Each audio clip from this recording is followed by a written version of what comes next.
Okay, so I've done some basic. I'm just gonna darken this bit up a bit more, make the background darker. But I've assigned some basic values. It doesn't matter that much. It's all just a guideline for the actual painting. So I guess it's some kind of underpainting.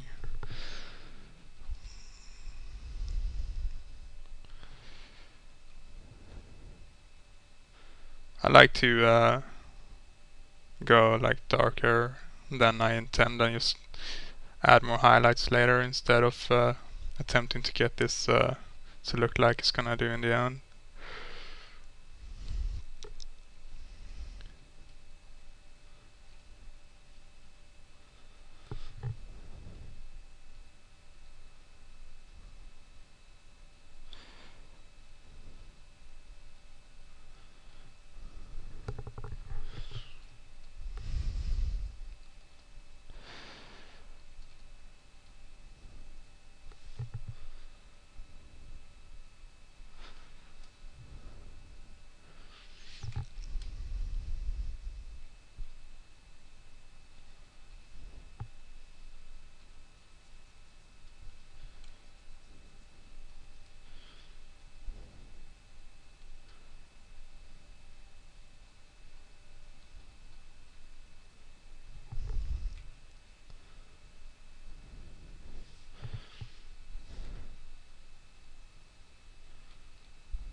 I'm going pretty dark for this because it's easy to show uh, rendering of light in a dark scenario with artificial lights, I think.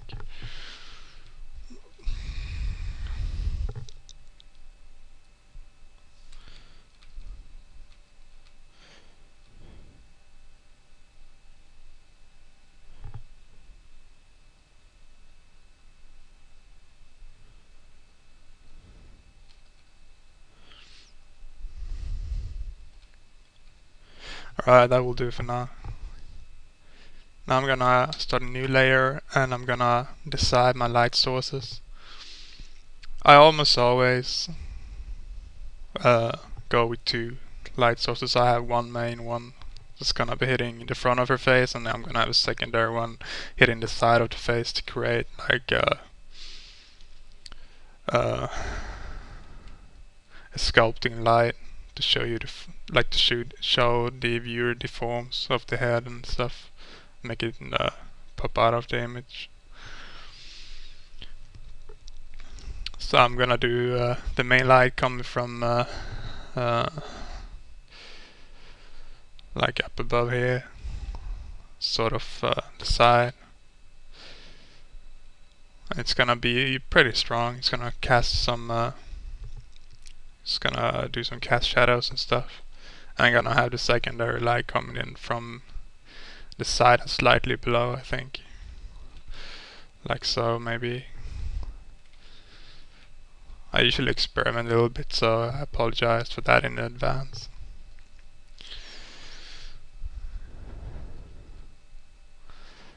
For this I'm gonna stay. I'm not gonna go like super highlight or super dark shadows, cause this is still just a guideline for what the painting is gonna be. At least that's what I do.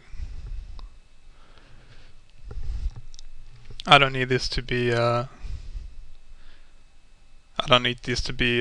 good enough so that I can just do color wash and color done, because that's not how I work at all. So I've decided to put the main light sort of like this. So what I'm doing now is I'm looking at the head, and I mean the forms of the head. And of course anything that's facing directly towards the light and we can see it is gonna be hit by lights. I'm just adding patches of lighter values to the areas that will be hit by light. Basically all this is, all that, you know, painting is this painting light. You just add the light in. So we have the form of the head. Here we have this is usually turned, especially in women, it's usually turned a bit upwards. Men have lower eyebrows usually, so you don't always get this, but this one is gonna have it. The cheek is turned upwards a little bit towards the light, so that's gonna be pretty strong. Nose obviously sticking out.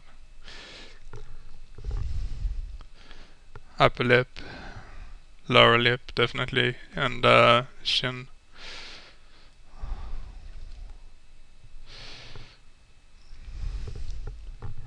Like so, and then we have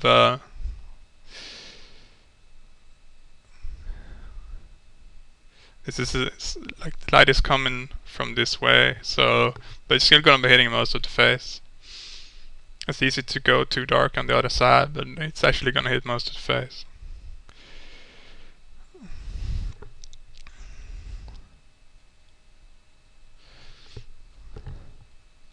And I'm still, like you can see, I'm staying very muted value range. I'm not doing anything crazy. It doesn't matter. This is all just a guideline. Right, so there's gonna be cast shadow, so I'm gonna start doing some of them. The nose is gonna cast one. The nose is, I usually use the nose as like a marker for everything else, so when I put down the cast shadow of the nose, that sort of decides the angle of the lightning coming in on the face and the rest of the body. The nose is sticking out quite far from, I mean, in most people. So the cast shadows is longer than you'd think most of the time, depending on where the light is coming from. Obviously, if like right now the light is coming from the side, sort of hitting front of face, so I can make it pretty short. But if I put the let me get a stronger value here, light value. If I put the light higher up, so that it's almost on top of the head, then the top of the head will get a lot more light. Top of the nose will get a lot more. This cheek will get a lot more. Like this, and the cast shadow will be much longer, because it will be a longer angle before the light hit the bottom of the shadow. I don't know if I explained that correctly.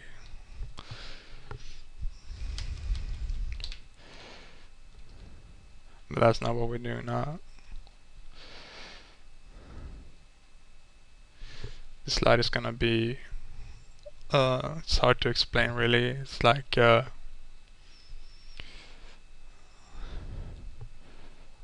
this hitting the face. No, that's not right.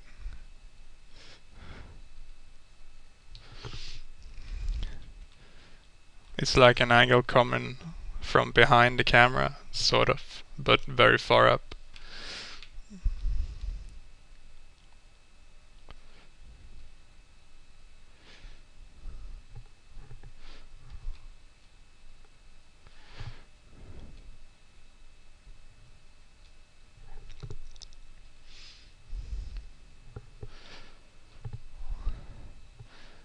I'm gonna be changing this a lot later. This is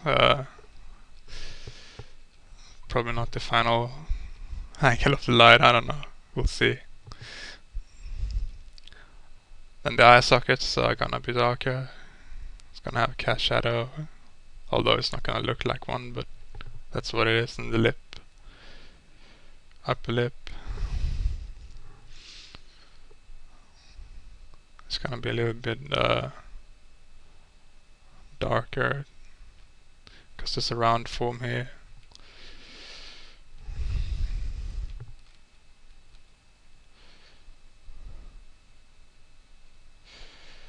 Now I've pretty much decided on my angle of light, so I'm gonna put in some stronger light values to reinforce my decision.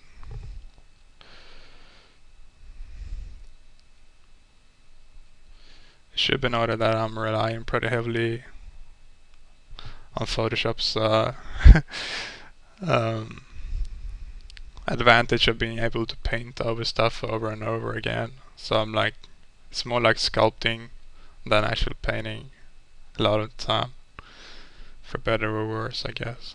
But I allow myself to be pretty sloppy and rely on my on being able to go back and fix stuff later, just painting over it again.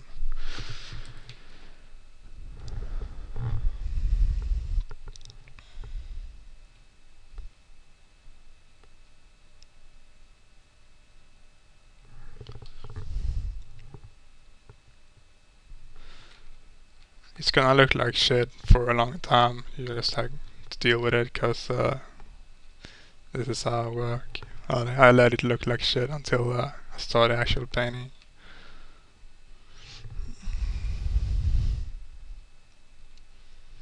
Okay, so we have some basic values for the skin now. We have some lighting going on. We have a cache out of the nose, the lip, the eye sockets. It's time to go on to some of the other materials. I want this mask thing on the side of her head to be like a rubber material. It's gonna be sort of like the skin, but a little bit more shiny. It's gonna be pretty much like the skin. Well, that's the way I'm gonna do it anyway. It's probably not right, but I think it's gonna look okay.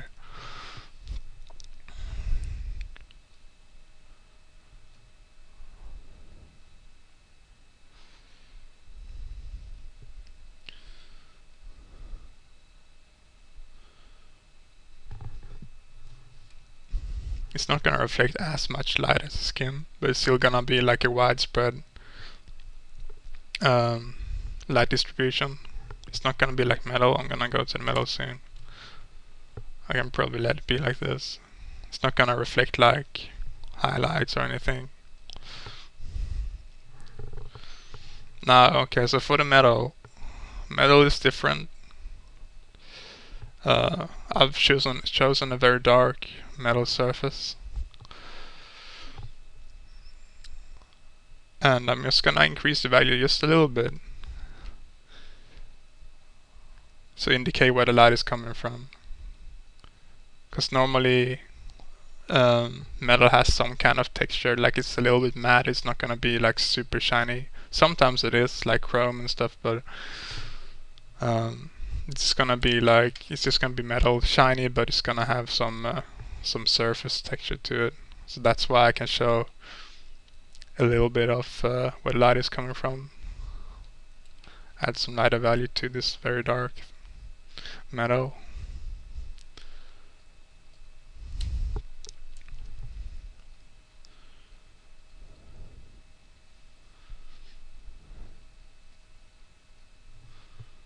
This side is not gonna be getting, oh, maybe the tip of this pointy part is gonna get some, but it's not gonna be much.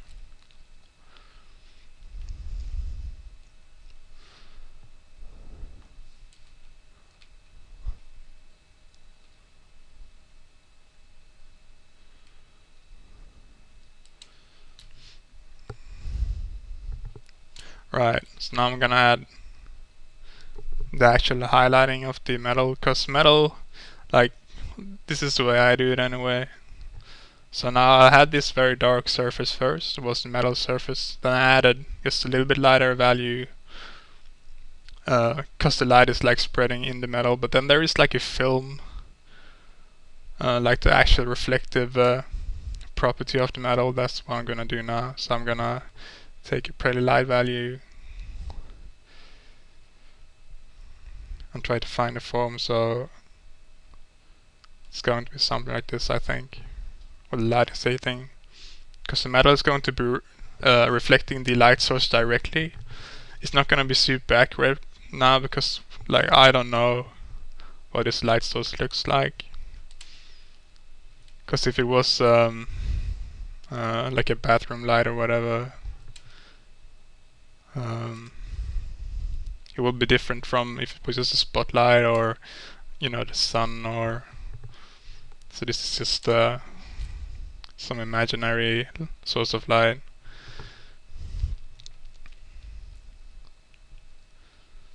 The point is, it's gonna only reflect the light source itself. It's not gonna be reflecting like everything, unless it's like a mirror shininess to it.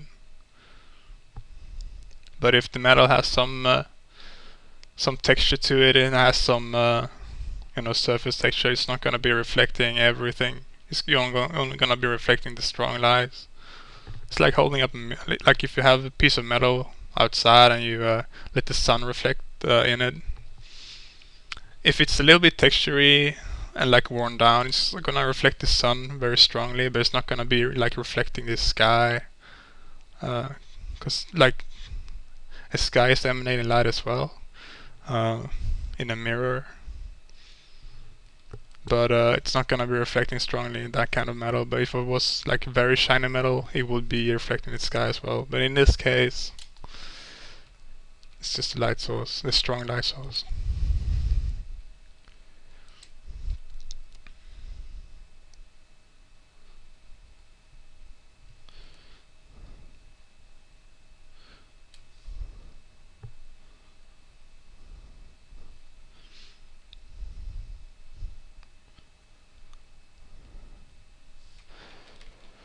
I haven't decided on exactly what all this is gonna look like design-wise. It doesn't matter. At this point, I'm just finding the big shapes, and I'm finding the main areas where light will be hitting. When you have like a good informed base, you can just add details and stuff on top of it later and light it correctly, just looking at what everything else around it is, how it's lit.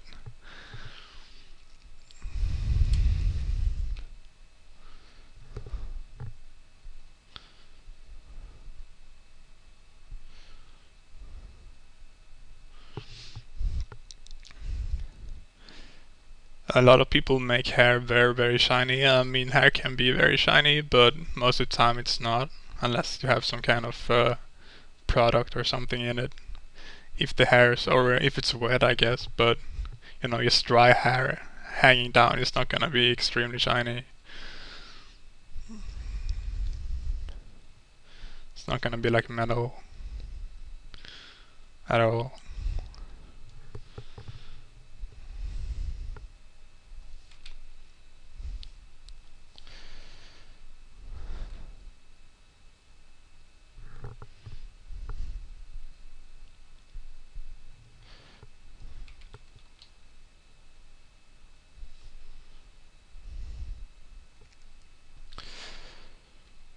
I'm gonna darken the edges of her outfit a bit, and then add some lighter value just to bring it out more. Add some atmosphere or whatever, it doesn't really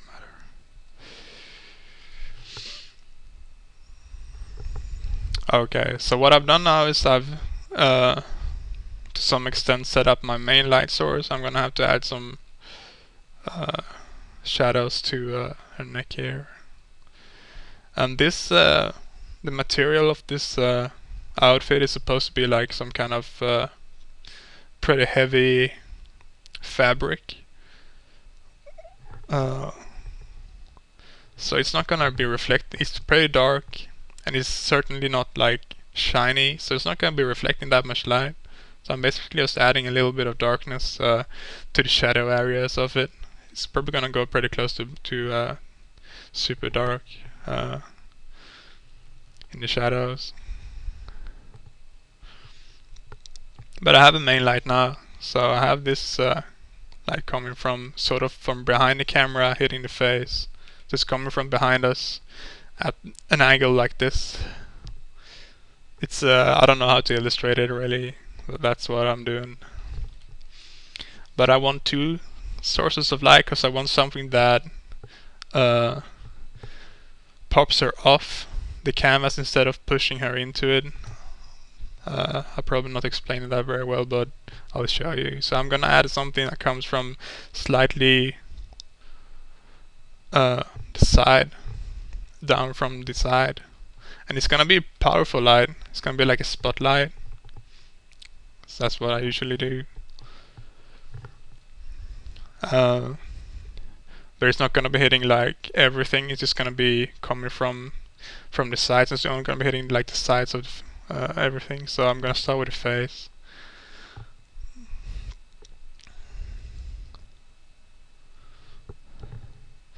So since this is a stronger light, I'm using a much stronger value than the main light source. This is coming from slightly below. I can add some. I need to add some light under the eyebrow, possibly on the nose. I don't know yet. It depends on the angle of the light, obviously. I think it's gonna be hitting the nose a little bit.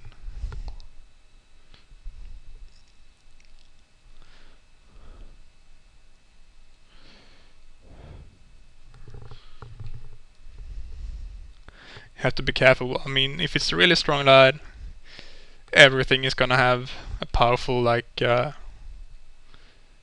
almost same value of room light.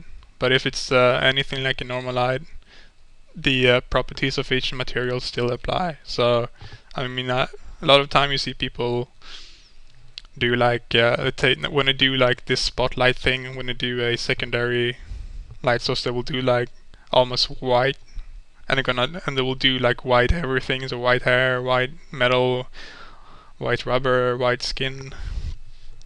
And if the light is strong, that's definitely gonna happen. But if it's a little bit more muted, you still have to keep in mind that the hair is not gonna be lit as strongly as the metal or the skin.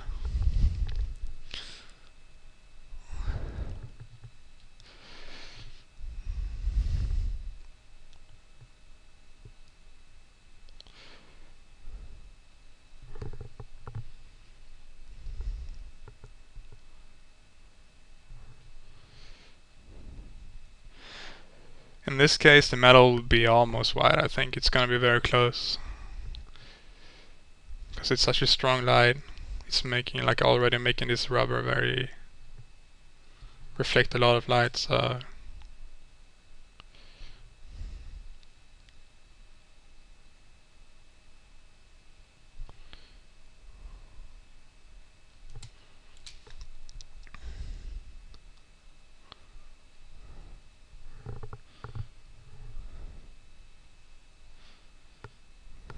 and again, the purpose of this light is to help define the forms. So since the light is coming like slightly from behind her, I believe it's not gonna be hitting like the top of the shoulder here. It's not gonna be hitting the hair on this side of the shoulder. It's not gonna be hitting here. I don't know why I added that. It's only gonna be hitting like the side of the hair here. It's gonna be hitting here on the metal. Possibly there will be some like rim light catching the edges of the fabric on her outfit. But that's just the light passing through the tiny threads in the fabric, creating a very soft rim light. It's not gonna be super strong.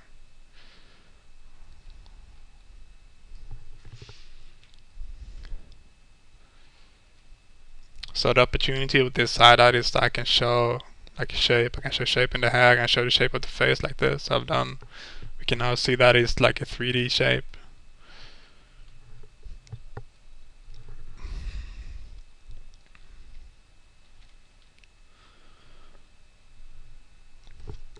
All of this will be adjusted later. So it's again, this is just a guideline for the painting. This is not something I'm actually going to use directly.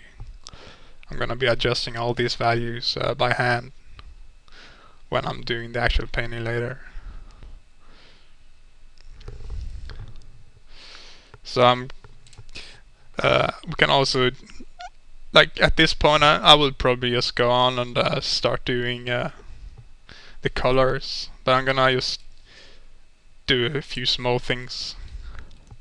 The eyes are wet and shiny, Like they will have a wet film, so it's gonna catch some light from up here, and in this case maybe a little bit from the side light as well. And hard parts of the face, like the ears, we don't have any ears here, so we can't do that. But the nose, the skin is much tighter, and it's hard on the nose, which makes the skin more reflective, so it's gonna be a little bit more shiny.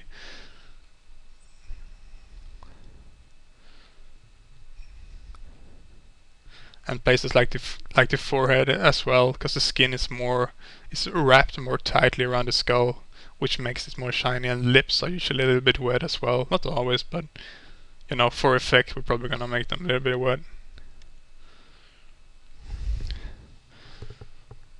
All of that is just stuff you look at. You look at stuff in the mirror. You look at stuff. You just hold stuff and look at how is light reflecting here. Why is it reflecting this way? I don't really do studies. I know. I don't know. Maybe I should be doing that, but I just look at stuff instead. I try to understand it, because I mean, for me, it doesn't matter if you can copy photos. Well, if you're not learning anything, it doesn't, like, copying photos as a means of study is just a way to learn how things work, in my opinion. There are other ways. You don't have to do that. You don't have to copy photos. If you can find other means of learning how things work and how light reflects on surfaces, and anatomy, etc. If you can find other ways than photocopies or math studies or whatever you do, then I don't think it matters how you do it, as long as you learn. But you have to know, otherwise it won't look right. So you have to learn it some way.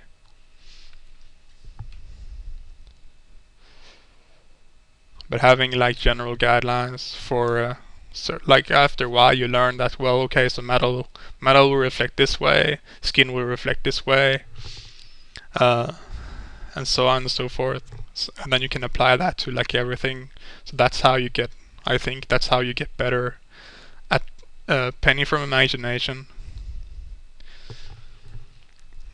And whenever there's something that I don't really know, or I need to look really right, I will just find a photo. I will look at a photo. I will never copy a photo into my painting, because that defeats the purpose. I won't learn anything from that. But I will put it up and look at it and see, well, how does this work? And then I will apply what I see to my painting. Okay, so I'm pretty satisfied with the basic. I have my guidelines out now. I know where the lights are coming from. I know the basic values of my materials. So I'm gonna start adding color. What I do, I just make a new layer, I select color, and this is gonna be just a guideline again, because I'm gonna be repainting everything on top with a brush. So this is just to decide what the colors are gonna be. This is not the end all be all of the colors. This is just a guideline.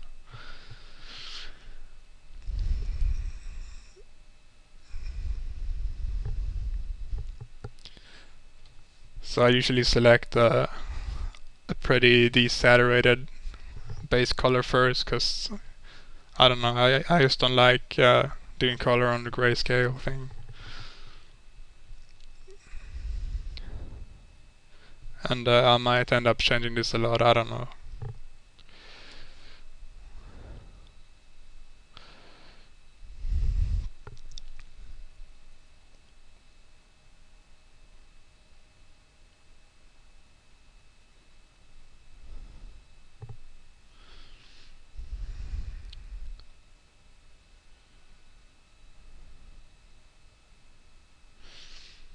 Right. So I've chosen a greenish, bluish base color. I'm gonna select what I would think his skin would be like. Pretty saturated, I guess. And it's gonna be pretty red. And what I do is I just paint very lightly. Let the opacity make the base color of the background, and what I lay down make them blend, and then I select that color and then I use that. That seems to work for me fairly well. I don't know if it's like the right way to do stuff, but that's just what I do. So if I select this color now, it's pretty different from what I initially picked from the color picker, but it's still informed by my choice.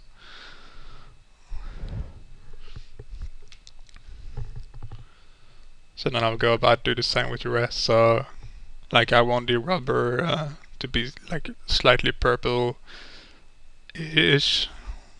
So I'll select a fairly strong purple, blue, and then I'll just very lightly paint it out, like do some very light strokes on top of the background color here, and then I will select again what's on the canvas after that and use that as the color.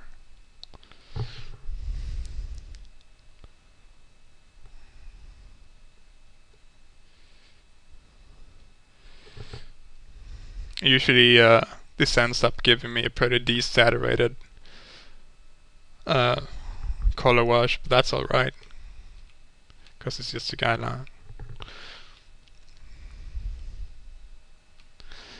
This metal is like it could have some basic color of its own, I guess. I'll just make it a little bit more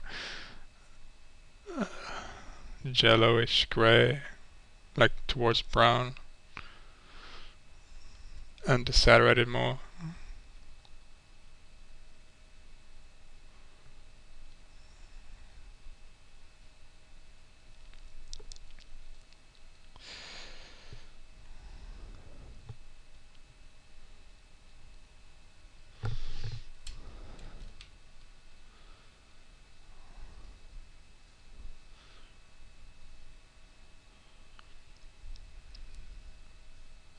The hair will be like slightly, again I'm just doing the same thing as you can see all the time, so I'm selecting a pretty strong color and then I just do light strokes on the background color canvas, and then select those light strokes and use the blended color to get to get the colors I want.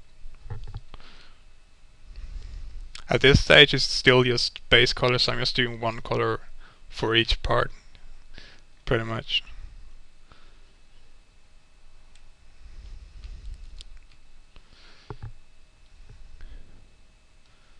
Just to lay down, like you deciding that, yeah, so the rubber is gonna be purplish, the outfit is gonna be some other disgusting color, I'm just probably gonna make that purple as well.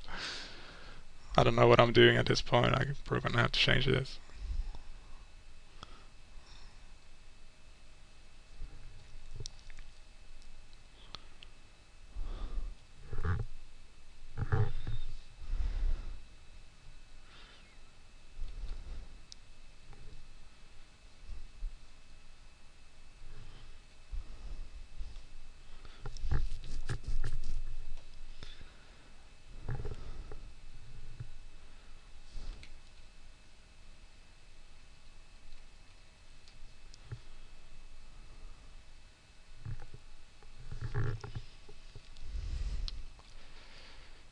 Yeah, I don't know.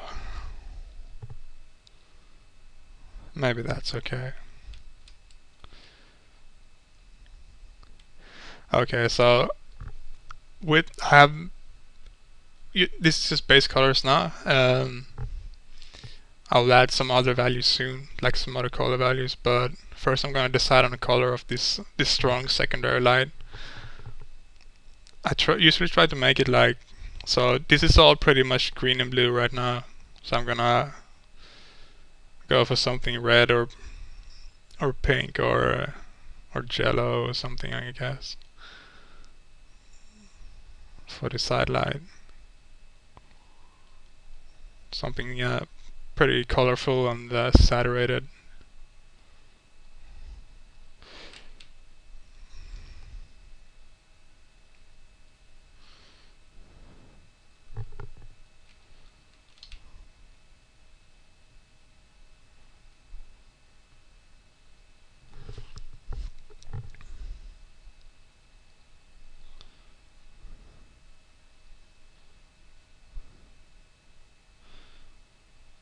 When the light is this strong, it's not going to be blending as much as the natural light.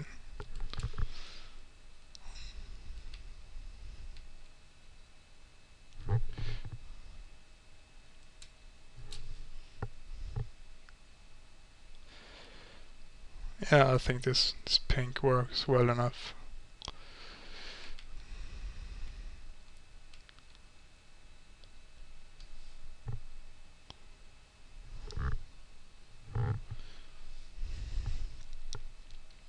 Right, so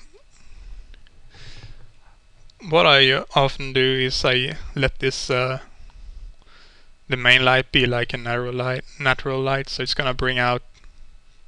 It's just gonna it's gonna be warm. It's gonna bring out the warmer tones and everything. So for the skin right now it's like gray and brown.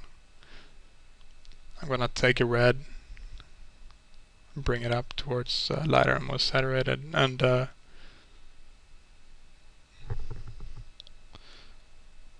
closer to the main source of light an area is, I'm gonna make it like more reddish and more saturated. And that's what I always do with this. Like, if I have selected like the color here on the forehead, I'm gonna go into the color picker. If I'm gonna make something close to the light, I will make it travel towards the warm. So in this case, it's gonna go closer towards jello, I guess, and I'll make it a little bit more saturated every time.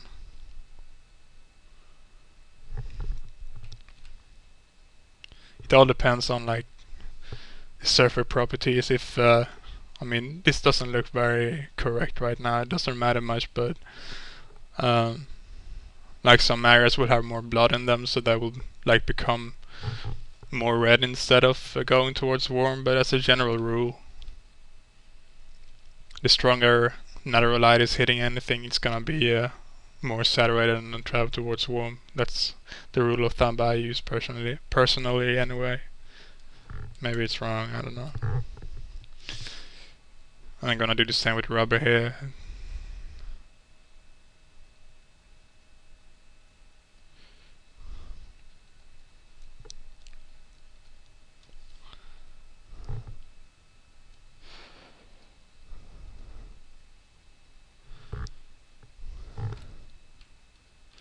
And to some extent with the outfit, not as much.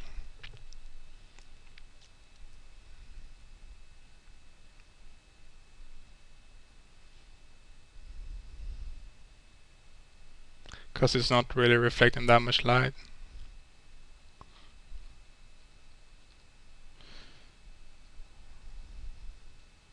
So the changes in color won't be as drastic as the shiny stuff. I already did now.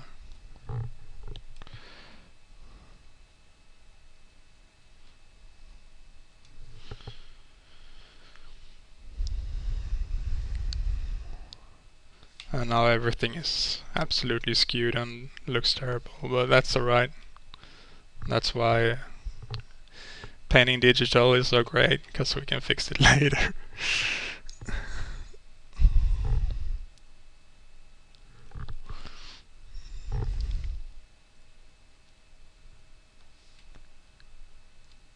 I'm gonna make the metal a little bit more like the rest of the outfit as well, so it's gonna be purplish blue.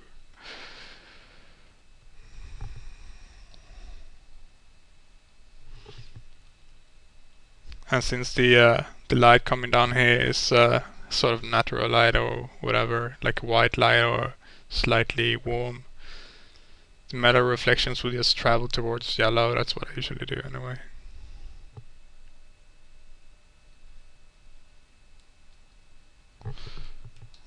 Oh, that's not right.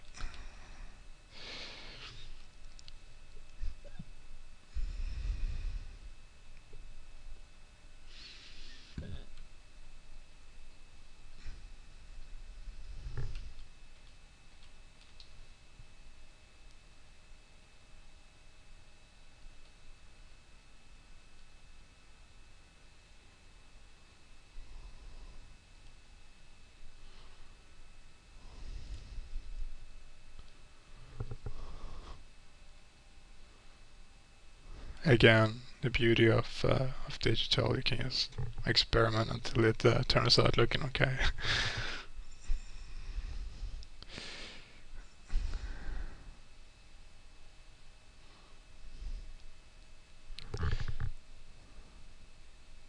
Alright, whatever. So now I have my basic colors. I've done some. So all I did really was I decided on the local color. So the skin was this reddish. It turned out to be like gray. The outfit was purplish, bluish. Same with the metal. The hair very lightly brown, more like gray. And the side light is this pink red. And then I just added a little bit of warmer to the highlights and the areas where the light is hitting. And this is enough for the base. This is all I need to start actually painting. And I will be changing almost everything during the painting. So I'm gonna make a new layer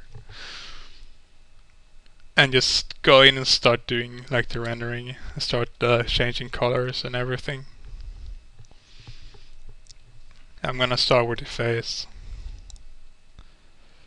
So at this point I'm just painting. I'm just gonna be painting over everything, so no more layers or anything.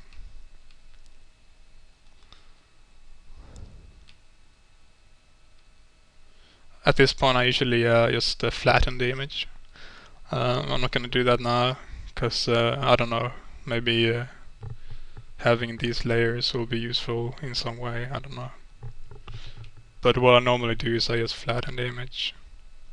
And then I have two layers for the rest of the image making. So I have one that is the image, and then I have one on which I paint. So like all the changes I do I have on a layer, and when I'm happy with them I just flatten the image and make a new layer and continue painting. So that's how I work.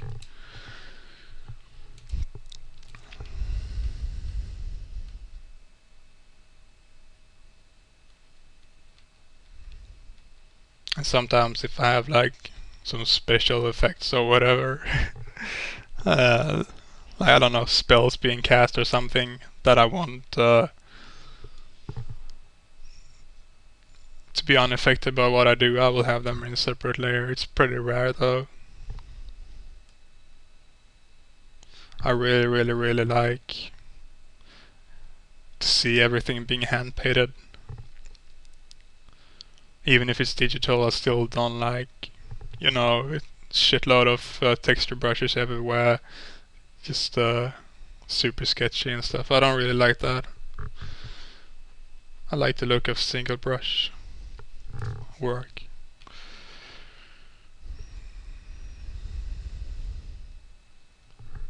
But that's just a matter of taste. I don't think there's a right or wrong.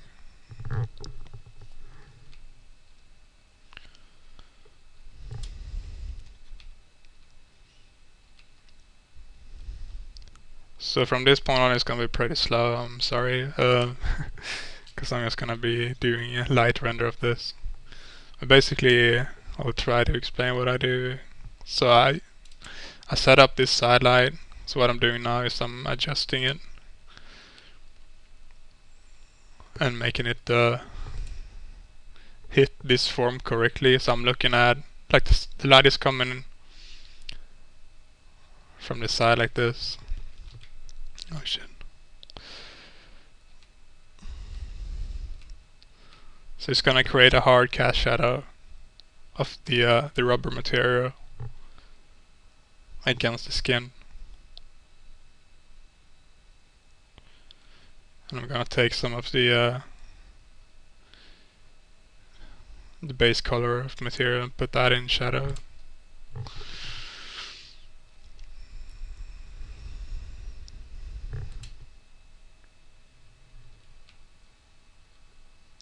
Ideally, I would also change the color of the light hitting the skin, but this is just a quick demo, so I'm not gonna bother, but that's what I would normally do. Like make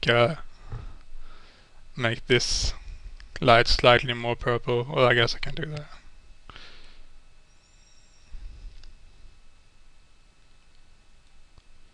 Because it's hitting this purple surface, it's gonna blend a little bit with that color before it's reaching our eyes.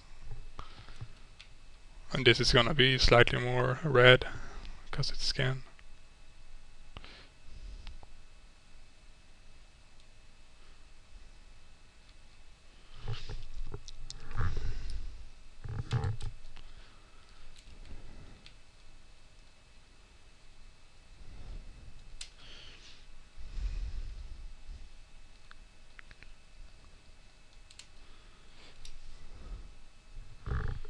So from this point on, it's pretty much just me sculpting in 2D with the colors and just adding more colors.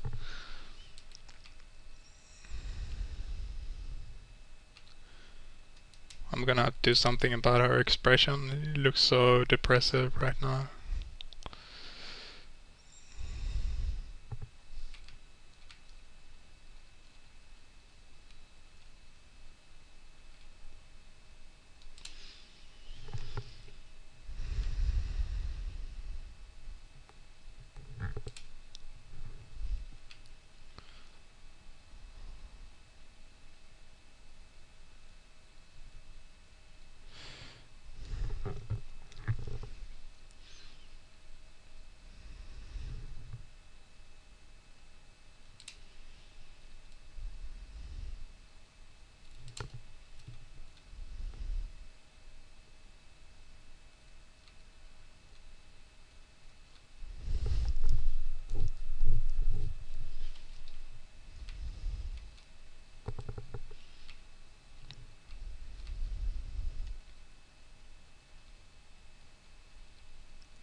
And my technique is just I have this brush. It's just a hard round opacity and flow set to pressure. Opacity at 35% minimum. Flow 0%. And that's it. I have noise turned on as well. I don't think it does anything to a hard round. I don't know. And I just color pick from the canvas to do the sculpting, and then whenever I need to, I introduce new colors. So like the lips right now need a bit of more red, a bit more blood in them, and they need to be more saturated. So I'm gonna do that.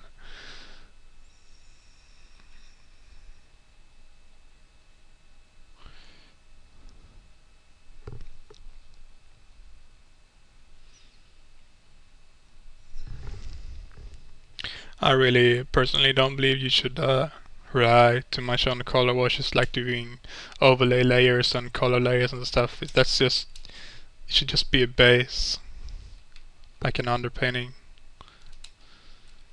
because it will always look like you did a color wash. It will never look like you painted it.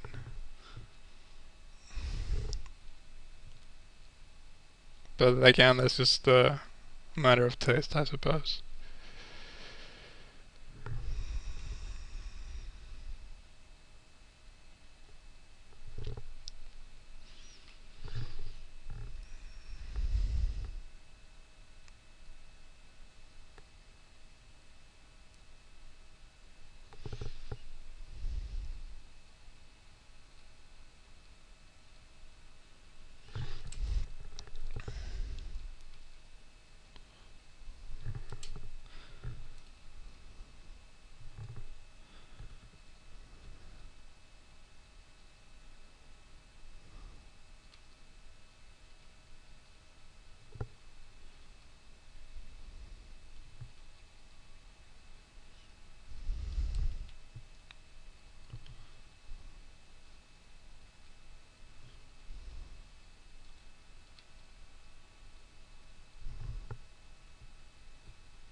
I work pretty slow still. Um,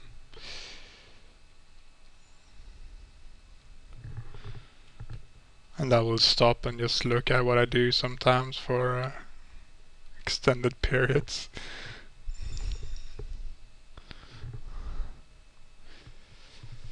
It's something I'm trying to get rid of, like I'm trying to be more effective, but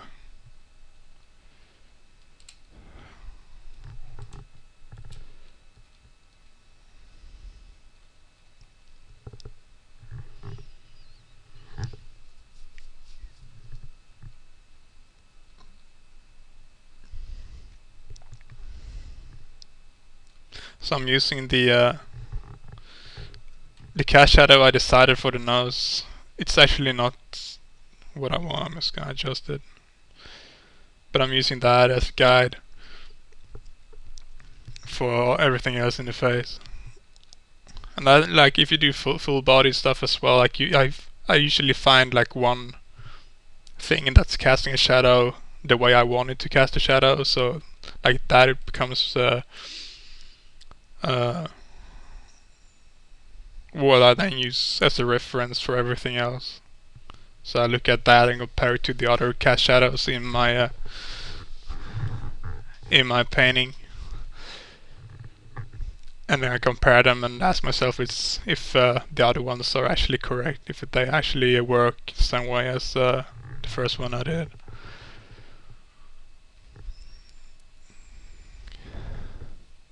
I think you can get away with, doing a pretty sloppy job on that sometimes, but when you get it right, it looks really great. It looks really convincing when you get it right.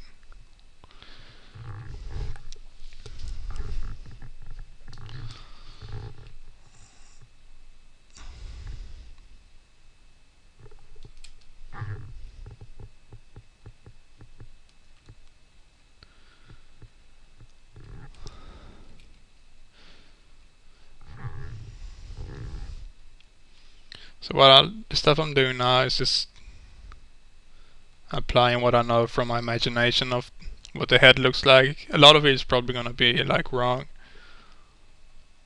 If this was a piece I cared about very much and I really wanted it to look correct, I would probably go look in the mirror. I have a mirror in my room. Yeah, in my room,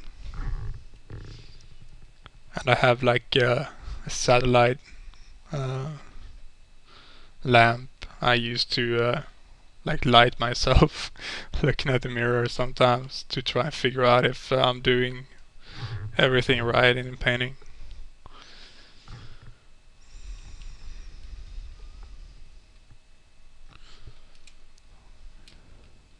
And it's much better to look at yourself in the mirror, or a friend, or something from real life where you can change the pose and change the light, because that will give you so much more information than a photo ever will. Like a photo is just one moment frozen in time. Like looking at a photo for reference almost assumes you already know what the forms are like. But if you look in the mirror, you can move your head around, you can move the light around to get a much better understanding of what the forms actually are and how light will be hitting them.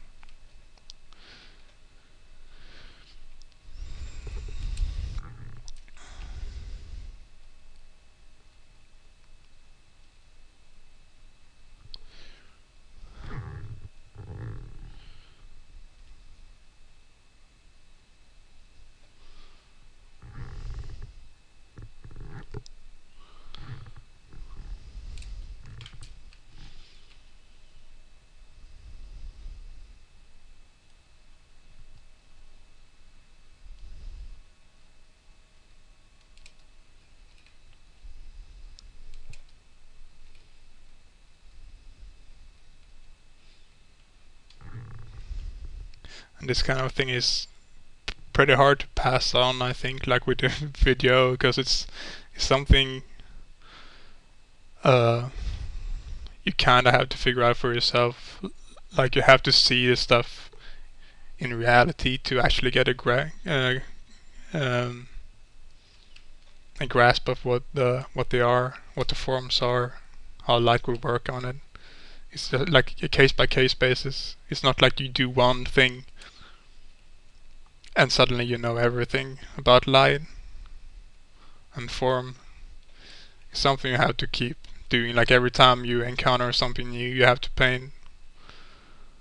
Um, you have to go look it up. Like if somebody asked me to paint a tank or something I've never done before, I could bullshit it, but it's not gonna look right in any way. I would have to find a photo, look at it, but because I've um, done a lot of painting and done a lot of this studying form and light and stuff, if a photo may be enough for me to figure out the shape of the tank, even if it's not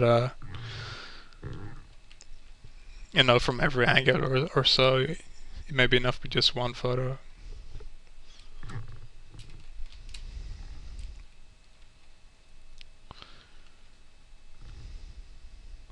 It's like the more you know fundamental things, the more you can bullshit and get away with it.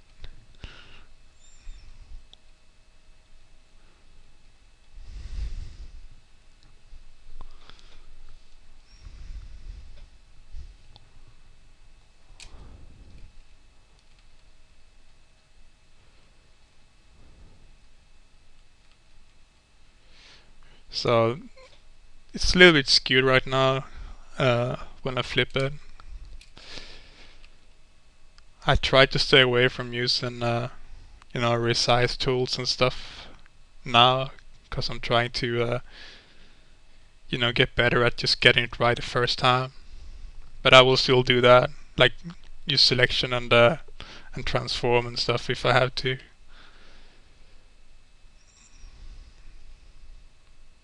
I'm not a big fan of liquify and stuff like that, but that works as well for some people.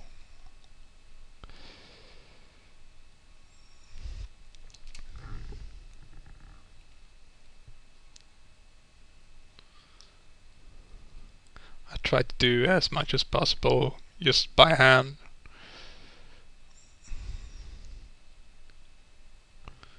Because then I'm always in control of what I do and I always understand what I'm doing. I'm never letting the software do the work for me. At least I try to avoid it as much as possible.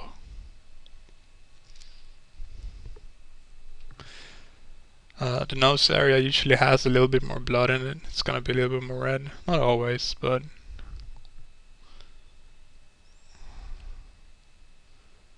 I like to do it for effect as well. So I'm gonna add a bit more blood, make it a little bit more red and saturated.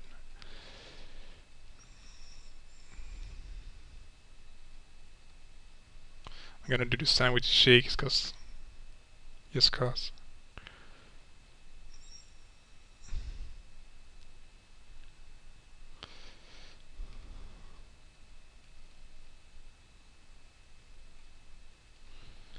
That again is just knowledge you have to acquire. It's not something you can completely bullshit. You just have to look at a person's face and realize, where there are color variations in skin. I mean, it's impossible to learn, completely, but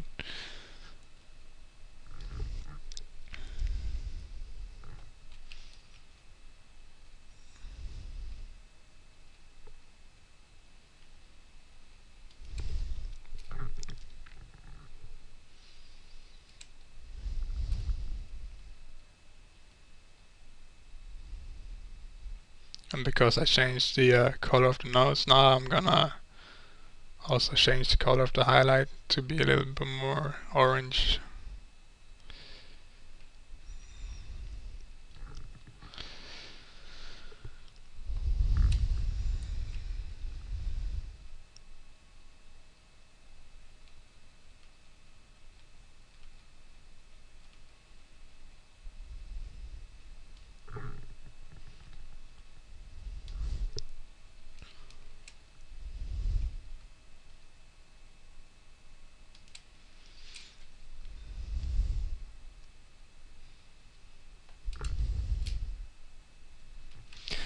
probably not gonna bring this to a finish or anything. It's just doing it for as a demo.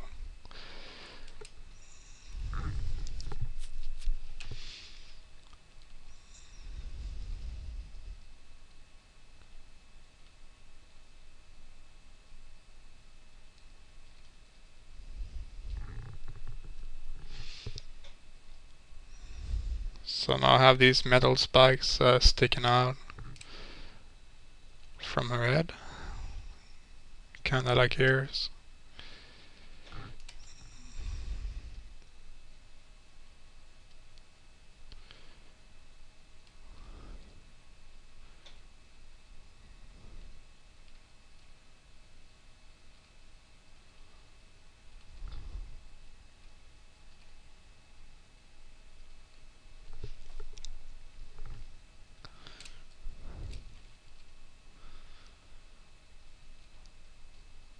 And now, because I have the basic shape, like this is very simple, it's just like a triangle spike with hard angles sticking out of her head.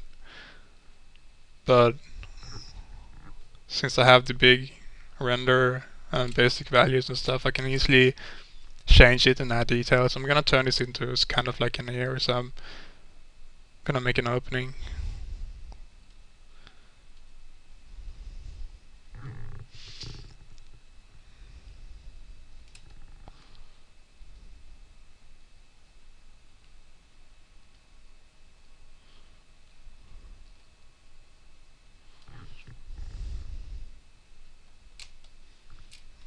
And I can add some just text stuff. Uh, and so now I've introduced, you know, additional forms here. So then I'm gonna have to think about where the light is coming from. I know it's coming from slightly behind her, um, and up here, because that's what I painted before. So when I have new edges, I'm gonna have to think about if the light is gonna be hitting the edges differently, and in this case it will be like light hitting this edge and this edge. It's a little bit bullshitted on this edge as well, but you know, you just use what you like, the light you set up, you just use it as a guideline for everything. So whenever you add more detail, you just use that, look at it, what did I do, where is the light coming from, and then apply it to the new details.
This is tricky. I'm not sure this light is making any sense on her whatever it's called, eyebrow, because the light is coming from slightly behind her. So I guess just the edge of the eyebrow would be get hit by the light. Also, since we have such a strong light coming, there will be cast shadow from this metal ear, but it's probably just gonna be oh, will it be something like this.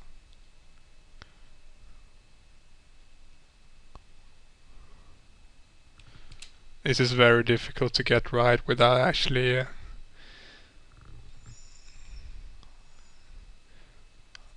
um, looking in a mirror or something.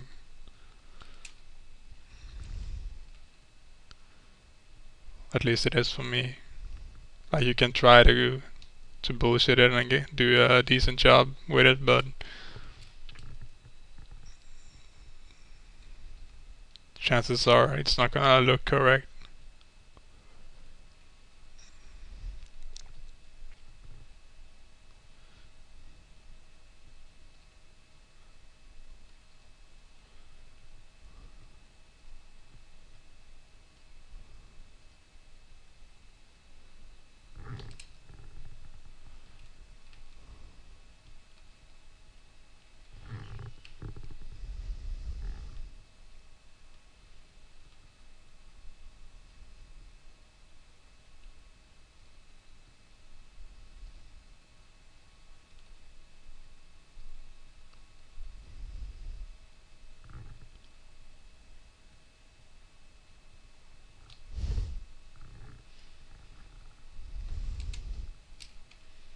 Well, at least there's some kind of indication of cast shadow now.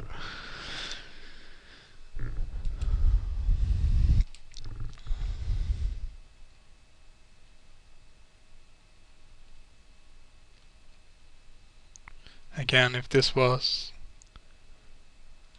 a real piece for a client or for myself for a portfolio or whatever, I would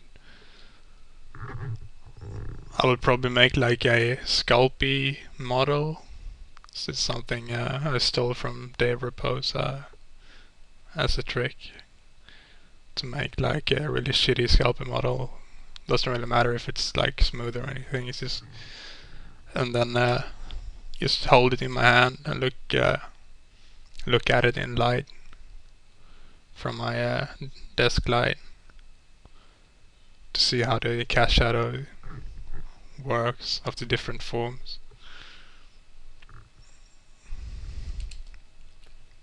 Though to be honest, I think I've only done that twice for anything I've done, but if it was really important I would do that.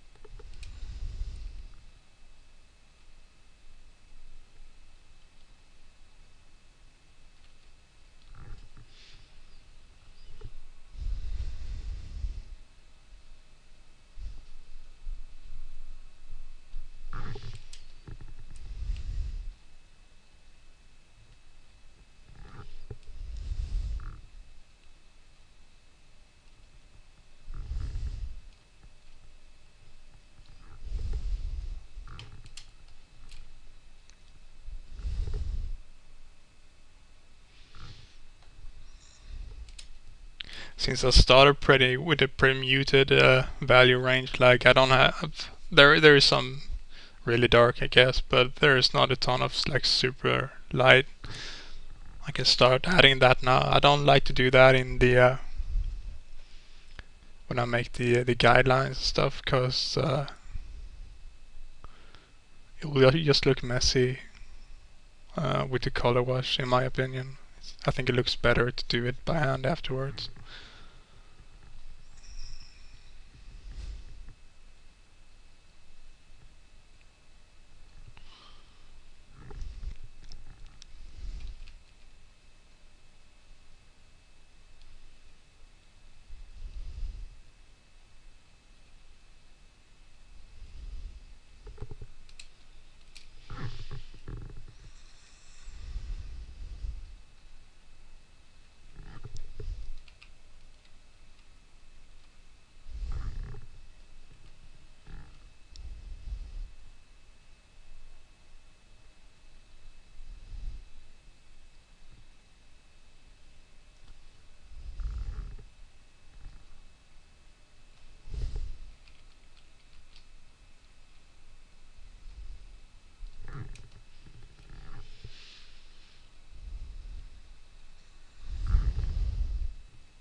Right.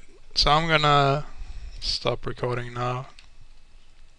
I may make a second part where I add some details and bring this closer to some kind of finish if anybody wants to see it. We'll see. But I think I've